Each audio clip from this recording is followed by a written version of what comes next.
नमस्ते दोस्तों, आपका स्वागत है हमारे हिंदी साहित्य के YouTube चैनल पर। आज हम पढ़ने और समझने वाले हैं कक्षा की एक बहुत सुंदर कविता भारत वंदना, जिसके रचनाकार हैं प्रसिद्ध कवि सूर्यकांत त्रिपाठी निराला। इस वीडियो में हम कविता को लाइन बाय लाइन पढ़ेंगे और बहुत आसान हिंदी में समझेंगे ताकि आप इसे अच्छे से याद रख सकें। तो चलिए शुरू करते हैं। भारत वंदना, सूर्यकांत त्रिपाठी निराला। कविता आसान भाषा में व्याख्या। पंक्ति: जय भारत, आदिकाल से तब गौरव गाथा गाए। आसान व्याख्या। कवि कहते हैं, हे भारत, तेरी जय हो। भारत की महिमा और इतिहास इतना प्राचीन है कि आदिकाल से ही इसकी शौर्य गाथाएं गाई जा रही हैं। मतलब, भारत का गौरव बहुत प्राचीन है। स्वर्ग समान सुखद सुंदर तव पवित्र पर्वतमाला। आसान व्याख्या। कवि भारत के सुंदर पर्वतों की प्रशंसा करते हुए कहते हैं कि ये पर्वत स्वर्ग जैसे सुखद और सुंदर है। भारत प्रकृति के सौंदर्य से भरा हुआ देश है। कल कल करती निर्झरिणियां, तेरी मधुरिम पावन धारा। व्याख्या। भारत की नदियां और झरने कल कल ध्वनि करते हुए बहते हैं। ये जलधाराएं शुद्ध, मीठी और मन को प्रसन्न करने वाली हैं। कवि यहाँ भारत के जल सौंदर्य का वर्णन कर रहे हैं। अमराई की छाया शीतल, वन्यता की अनुपम छाया। व्याख्या। भारत में फैले आम के बगीचे, अमराइयां, ठंडी छाया देते हैं। भारत की वन संपदा, जंगल भी अपनी सुंदरता में बेजोड़ है। कवि प्रकृति की छाया और ठंडक की प्रशंसा कर रहे हैं। शस्य श्यामला धरती माता, हरती दैन्य दुर्दिन दावा। व्याख्या। भारत की धरती को कवि माता कहते हैं, जो फसलों से हरी भरी शस्य श्यामला रहती है।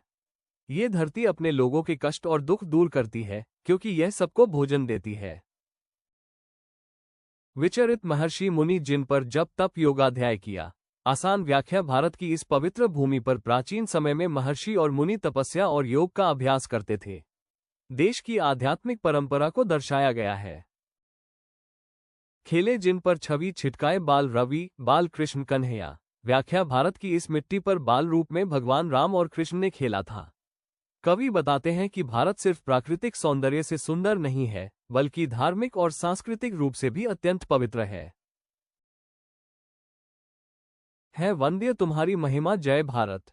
जय जय भारत। व्याख्या। कवि कहते हैं कि भारत की महिमा पूजनीय है। अंत में कवि गर्व से कहते हैं, भारत की जय हो, बारंबार जय हो। Chapter summary. भारत वंदना कविता में कवि निराला जी भारत की महानता, प्राकृतिक सुंदरता और आध्यात्मिक परंपरा की प्रशंसा करते हैं। वे बताते हैं कि भारत का गौरव बहुत प्राचीन है। यहाँ के पर्वत, नदियाँ, जंगल, खेत सब कुछ स्वर्ग जैसा सुंदर है। भारत की धरती फसलों से हरी भरी होकर सभी का पालन पोषण करती है। इस भूमि पर ऋषि मुनियों ने तपस्या की और भगवान रामकृष्ण ने अपने बाल रूप में खेला। कवि अंत में कहते हैं कि भारत की महिमा पूजनीय है और देश की सदैव जय होना चाहिए। Q1। कवि ने भारत की किस किस प्राकृतिक सुंदरता का वर्णन किया है? उत्तर: कवि ने भारत के पर्वतों, नदियों की मधुर धारा, कल कल करती निर्झरिणियों, शीतल अमराइयों और अनुपम वनों की सुंदरता का वर्णन किया है। Q2। शस्य श्यामला धरती का क्या अर्थ है? उत्तर: शस्य श्यामला धरती का अर्थ है फसलों से हरी भरी भूमि। ये भारत की उपजाऊ धरती को दर्शाता है। Q3। कवि भारत की महिमा को वंदनीय क्यों कहते हैं?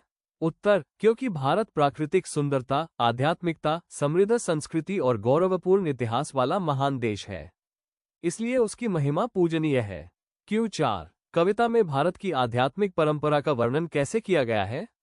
उत्तर: कवि बताते हैं कि भारत की भूमि पर महर्षि और मुनियों ने जप तप और योग किया था, जिससे ये भूमि पवित्र मानी जाती है। Q5। बाल रवि, बाल कृष्ण किस ओर संकेत करते हैं? उत्तर: कवि बताते हैं कि भगवान राम और कृष्ण ने बाल रूप में इसी भूमि पर खेला था। ये भारत की धार्मिक और ऐतिहासिक पवित्रता दिखाता है। तो दोस्तों, ये थी कविता भारत वंदना की लाइन बाय लाइन व्याख्या। आशा है कि अब ये कविता आपको पूरी तरह समझ आ गई होगी। अगर वीडियो अच्छा लगा हो तो लाइक, शेयर और कमेंट जरूर करें।